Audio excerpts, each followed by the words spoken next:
À l'aube du XIXe siècle, le Japon était figé dans le temps, sous le règne des shoguns. Mais au cœur du domaine de Satsuma, un homme allait bientôt briser cette stagnation. Son nom était Saigo Takamori. Issu d'une famille modeste, il était pourtant doté d'une force de caractère, d'une sagesse et d'une ambition hors du commun. Il se lia d'amitié avec les grands esprits de son époque, cherchant un moyen de restaurer le pouvoir de l'empereur. Saigo devint l'architecte secret de l'alliance Satsuma-Shoshu. Une guerre civile semblait inévitable. En 1868, les armées du shogunat furent vaincues. La restauration de Meiji était devenue une réalité, et le Japon entrait dans une ère nouvelle. L'ancien guerrier devint un puissant homme d'État, démantelant le système qu'il avait lui-même servi.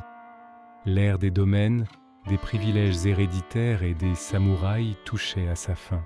Pour l'amour de sa patrie, il avait accepté la modernisation. Mais cette modernisation à marche forcée, l'abandon du Bushido, tout cela rongeait l'âme de Saigo. Le rejet de son plan d'invasion de la Corée fut le point de rupture. Saigo démissionna.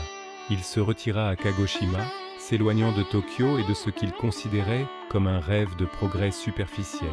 Là-bas, il devint le protecteur des samouraïs déchus, ceux qui voyaient leur pension et leur mode de vie disparaître. L'abolition du droit de porter le sabre, l'âme même du samouraï, fut la goutte d'eau qui fit déborder le vase. La colère bouillonnait. En 1877, les passions explosèrent. Saigo, le grand rénovateur, se retrouva à la tête de la dernière grande rébellion des samouraïs.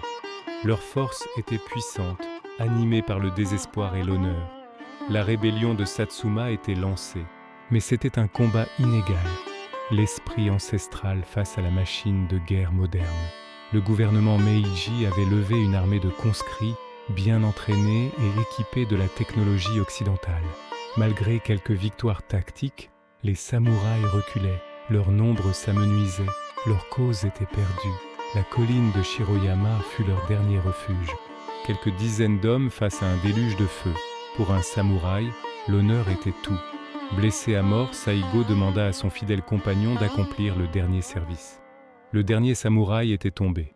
Sa défaite marqua la victoire définitive de la nouvelle ère, mais son esprit devint une légende. Merci d'avoir regardé.